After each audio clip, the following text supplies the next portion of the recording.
Welcome to Real British English Stories. Whether you're looking to boost your everyday English or simply enjoy hearing how Brits really speak, you're in the right place. Today's story is all about something that matters not only for learning English, but for achieving success in life: self-discipline. Let's jump in. What really determines success? It's not just motivation. Motivation is great, but it comes and goes. The real key is self-discipline. It's what helps you take action even when you don't feel like it. And when it comes to learning English or achieving any life goal, discipline makes all the difference. I'll be honest with you, I've struggled with discipline too. There were days I swore I'd go for a run, but ended up watching Netflix instead. I think we all know that feeling. Discipline isn't always easy, but here's the good news: it can be built. Let's start with a powerful truth. Big goals? They're exciting, but they often lead to burnout. You feel pumped at first, then it just becomes too much. That's why we start small.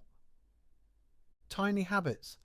Just 5 minutes of English practice, a short walk, one new word a day. Simple and doable.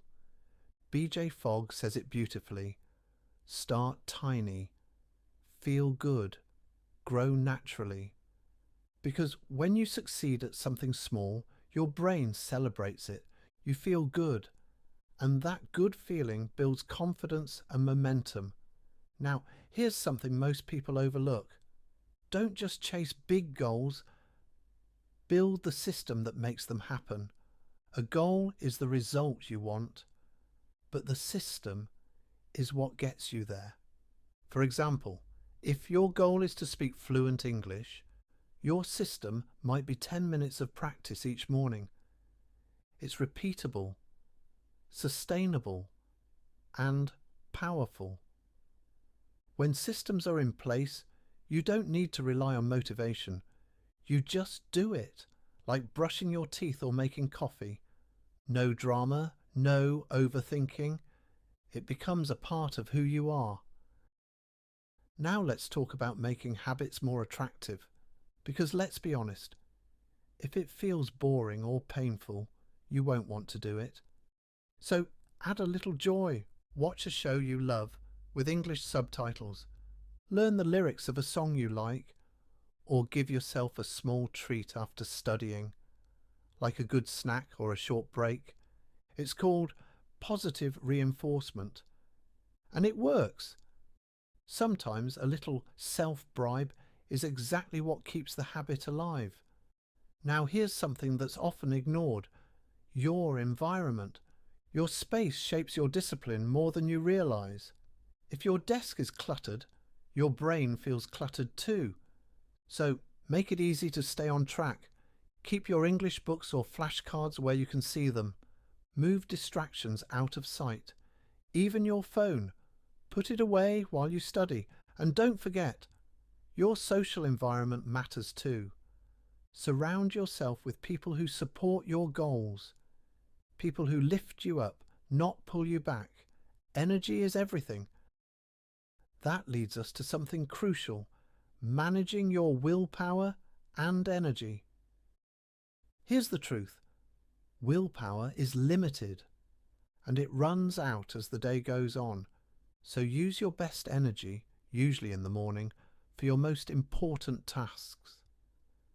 That means English practice, exercise, deep focus work. Don't save them for when you're tired. Use your energy wisely and take breaks when needed. A few minutes to breathe, stretch or rest. Your eyes can make a big difference. Discipline isn't about pushing through pain. It's about respecting your limits too. Next tip: automate your decisions. Every time you ask, "Should I study now?" you drain mental energy. So create routines. Let's say, after breakfast, you always practice English. No need to think. You just do it. It becomes second nature. Automatic routines save your energy for what really matters, doing the work. That's how habits stick, even on tough days. And finally, use accountability. Having someone to check in with makes discipline easier. A study partner, a friend who supports you, a group with the same goals. When someone else is counting on you, you show up, you stay consistent, and you feel more motivated. Accountability doesn't mean pressure. It means support. It means you don't have to do this alone. Now, let's go over some helpful words we use today. Burnout, when you feel extremely tired after doing too much for too long.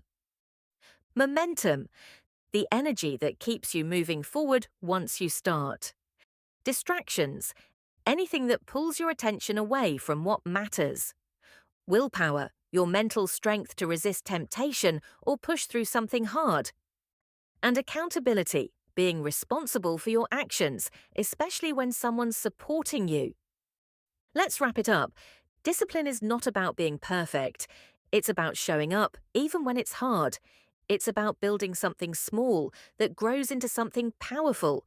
Tiny habits, systems that work, environments that help, energy that fuels you, and people who cheer you on. Learning English and achieving your life goals doesn't have to feel heavy. It can feel exciting, empowering, fun even. So thank you, truly, for being here with me today. Keep practicing, keep growing, and most of all, enjoy the journey. In the next episode, I'll be sharing another story packed with powerful tips to keep your motivation high while learning English.